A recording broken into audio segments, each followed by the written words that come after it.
Good morning, everyone. My name is Specialist Vazquez, and today I will be briefing on NCO authority and legal responsibilities.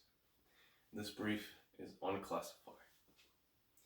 Now, on this next slide, I will be covering our introduction, command authority, and general military authority, specified and implied duty, individual and command responsibility, NCO responsibilities and duties. We will finish off with a conclusion, and then I will answer any questions. Please hold your questions until the end. And the risk assessment for this brief is low. Just be aware of your electronic devices. Make sure that you don't have anything on them that could ruin them or possibly electrocute you. Now, on the next slide, we will go over introduction. In this brief, I will elaborate the duties, responsibilities, and authority of NCOs and individual soldiers to identify different forms of authority.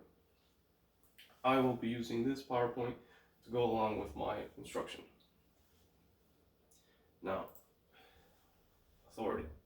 Military authority begins with the Constitution. Everyone in the Army raise their hand to swear in. We swore to support and defend the Constitution against all enemies, foreign and domestic. This is a basis for general military authority.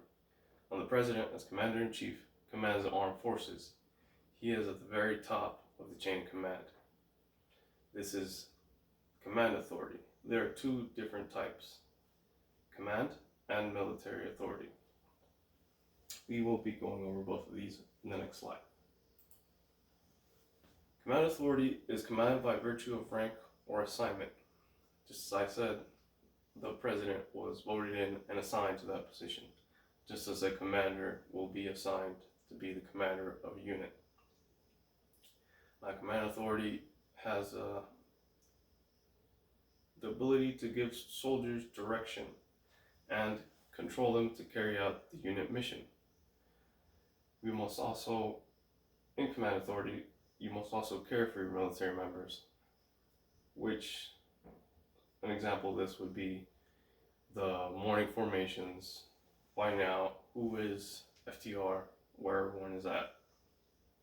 Now, general military authority. It originates with the military laws, UCMJ, rank structures, traditions, and Army regulations. We can use it to maintain good order and discipline. We have authority over soldiers from different units in order to maintain that good order and discipline. And we have our NCO support channel to relay orders from the command authority down to our level, and we, using our general military authority, pass it on to complete the mission. Now, on the next slide, we'll talk about duty. Duty begins with everything required of you by law, regulations, and orders, but it includes much more. Leaders take the initiative, figuring out what needs to be done before being told what to do. We take charge, even in unfamiliar circumstances. This is a big part of being an NCO, knowing what to do, being decisive, and taking initiative. There are two different categories of duty, specified and implied duty. In the next slide, we will be going over these two. Specified duty is missions that come from your command or higher headquarters and are specifically charged to an individual in an official publication or order. This would be soldier manuals, MOS, SOPs, Army regulations, anything that can be written down, read, printed out, that is on paper, EAS orders, PCS orders. Now we'll talk about implied duty. It is aspects of an individual's job that are not spelled out, but they are vital to mission accomplishment. These tasks involve leadership and motivation for a unit to function at the optimum level. Usually people-oriented and concern every aspect of safe mission accomplishment. This would be those inspections before going to a range, making sure you have all your PPE, or it could even be that motivated PT in the morning to get you through the rest of your day. Now we're going over individual responsibility. All soldiers must account for their personal conduct. Officers, warrant officers, and civilians assume personal responsibility when they take their oath. They are responsible for any accomplishments or failures that they do. As such, an individual is responsible for what he does, not his leader.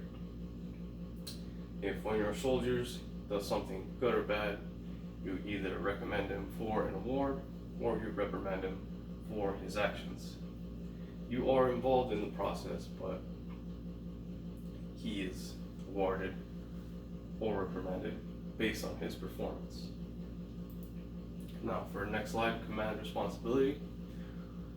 Command responsibility is organizational accountability. How will units perform with their missions? Leaders have responsibility for what their sections, units, or organizations do or fail to do.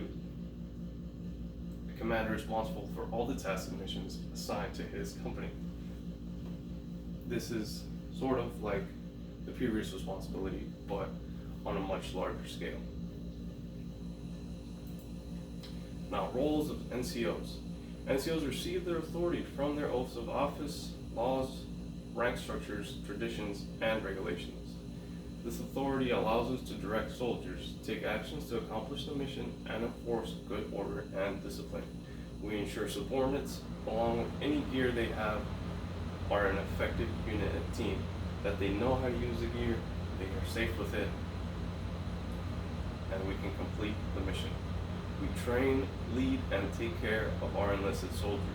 We conduct the Army's daily business, and we represent our superiors, just as our subordinates represent us. This leads us to our conclusion. The NCO Creed is a perfect summary of what an NCO should be. We are the backbone of the Army, able to lead and follow, train, and learn. Our authority is a powerful tool to serve our nation and soldiers while maintaining order and discipline. This concludes my brief. If there are any questions, I will answer them now. If not, thank you for your time, and that is my brief.